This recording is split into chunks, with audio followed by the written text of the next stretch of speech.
Working with your hands, working with tools, many say it is therapeutic. And it seems word has spread about the calming impact of a family-run workshop in Grand Bay-Westfield.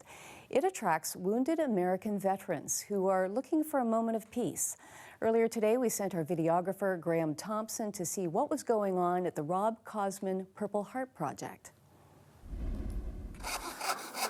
Our Purple Heart Project is our way of helping combat wounded veterans deal with baggage from the war by giving them something to focus on that both is creative and all-encompassing.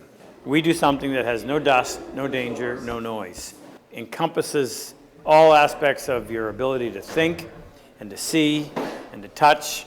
It's captivating. So that's what they need, and that's what we give them. One of the vets said it best.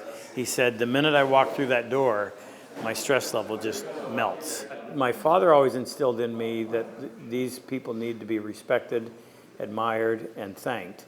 That all came together when I had the opportunity to help 7 of them in a class. That week solidified for me that this is my purpose on earth. I have a skill and a talent, and I can use that to help alleviate pain from these other guys. When you're trying to make something, it's hard to think about the destructive stuff that is bringing you down. You're trying to create something and you're just focused on it.